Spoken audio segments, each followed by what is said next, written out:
Amusement parks rarely close forever, especially ones run by major names like Six Flags. But on November 2nd, Six Flags America, located just outside Washington, D.C., will shut its gates for the last time. When I first heard the news, I felt disappointed but not surprised. In many ways, Six Flags America has long been one of the weakest links in the Six Flags chain. Even back in 2013, when I first visited, the park already felt neglected. The rides weren't exceptional, the maintenance wasn't up to par, and nothing about it really pulled me back for another trip. Still, hearing that a park is closing forever is different. It adds weight. This time, I knew I needed to visit one last time.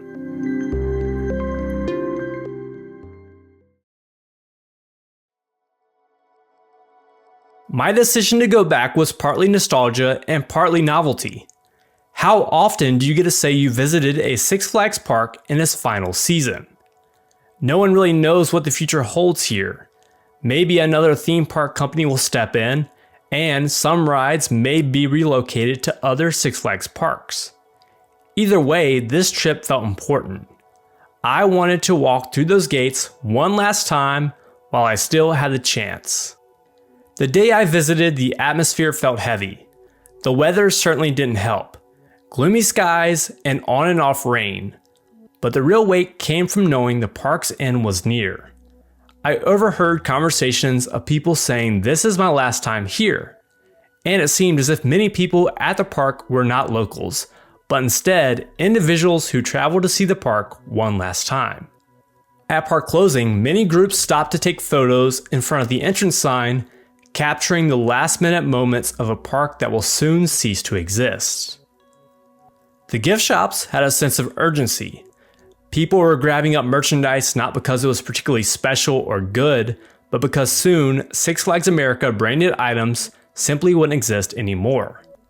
Speaking of gift shops, I thought it was odd that the park was really quick to close the front entrance gift shops right at park closing, instead of keeping them open at least 15 to 30 minutes past the posted park closure time to capitalize on the demand of last-minute sales of guests trying to get Six Flags America merchandise.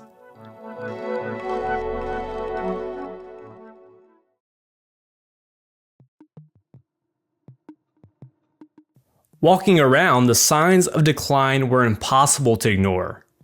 Faded theming bleached by the sun, wooden supports on rides starting to rot, and entire sections of the park left abandoned. Whistle Stop Park, for example, was completely walled off, and aerial views from Wonder Woman Lasso of Truth showed just how neglected the area had become. During my visit, crowds were light partly because of the rain, but forums online suggest that low attendance had become the norm for the park. Even with short lines, operations were sluggish. At Harley Quinn's Spinsanity, Ride Ops spent several minutes reseating people after assigning them unbalanced spots on the gondola. It took nearly 15 minutes to dispatch a flat ride. With attractions, nothing really stood out. We managed to ride everything that was open. Superman Ride of Steel was probably the best of the day, but even that ran one-train operations and didn't feel like a destination-worthy ride. Batwing was already closed, Raging Cajun was down because of weather, and the rest, honestly, very average. This is a problem that's plagued Six Flags America for years. Not a single ride that could be called a must-do or something worth traveling for. There weren't any noteworthy staff interactions, well, except for a ride operator who kept our ride vehicle from exiting the station for about 5 minutes because he wanted us to guess his favorite ride that existed outside of Six Flags America, which was completely random but interesting to say the least. Talking to guests who were there for the same reason, to say goodbye to the park, gave the day a kind of camaraderie. It was like everyone silently acknowledged, yeah, this isn't the greatest park, but it's our last chance to walk it together, and that shared experience was special.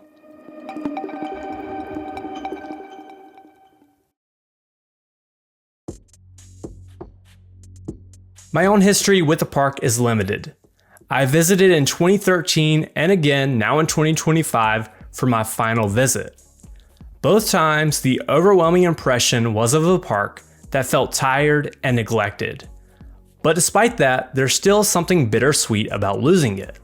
I won't miss any specific attractions. There wasn't a signature ride that defined Six Flags America. What I will miss is the presence of a major theme park so close to DC, and the fact that thousands of people did make memories here. For families, this was their local park, and that matters. So, what happens after the closure? The community will lose its nearest Six Flags park, and many of those guests will likely make the 2-hour drive south to Kings Dominion instead. In fact, Six Flags America is already promoting Kings Dominion on its own website. But the reality is, losing a park isn't just about the rides, it's about jobs, local tourism, and the role a theme park plays in shaping summers and family traditions. That's something that can't be relocated or replaced easily. So why did Six Flags America fail? From a guest perspective, it comes down to two things: neglect and lack of investment. The last coaster the park received was Raging Cajun in 2014, a basic Wild Mouse. Before that, Firebird in 2012, a relocated coaster from another park. Their newest investment, Steamtown, in 2024, was basically just a retheme of existing infrastructure and one new flat ride. Meanwhile, other parks in the region were adding major headline-grabbing attractions. Without something to put it on the map, Six Flags America became the park people skipped. Add in slow operations, poor upkeep, and limited community engagement, and the writing was on the wall for this park. Could the park have been saved? In theory, yes, but it would have taken massive investment. Years of neglect would have required what I call ugly spending, involving repainting, fixing pavement, upgrading restrooms, and restoring theming. On top of that, the park desperately needed a record-breaking ride to actually draw people in. A new B&M Hyper or an Intamin launch coaster could have changed the narrative for this park.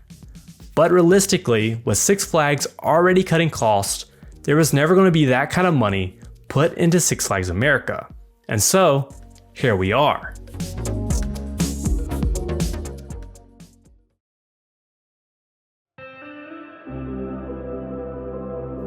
In my opinion, the closure was inevitable. The DC metro area is big enough to support a major park, but only if that park is cared for and invested in. Six Flags America wasn't. For years, it was left in survival mode with bare minimum upgrades. Eventually, that catches up. At the end of the day, Six Flags America may not have been the best amusement park, but it was still a place where kids had their first roller coaster rides, where families spent summer afternoons, the location of many people's first jobs, and where memories were made. For me, this final visit felt bittersweet. It wasn't about amazing rides or standout attractions. It was about standing in a park and knowing this is it. The last time I'll ever be here. The last time anyone will. So if you ever thought about visiting, this is your last chance. After November 2nd, Six Flags America will only exist in photos, memories, and stories from those who walked its midway. If you enjoyed this look back at Six Flags America and its final days, and want to see more theme park content, I'd really appreciate it if you hit that like button, subscribe, and let me know in the comments what your memories of the park are, or what you think its future might hold. If you're new here, my channel focuses on theme parks, attractions, and events, with a lot of ongoing coverage from Carowinds. So if you're interested in keeping up with what's happening at Carowinds, or just enjoy seeing parks evolve over time, you'll definitely want to stick around. Thanks for watching this final look at Six Flags America, and until next time, keep exploring with Peak Adventures.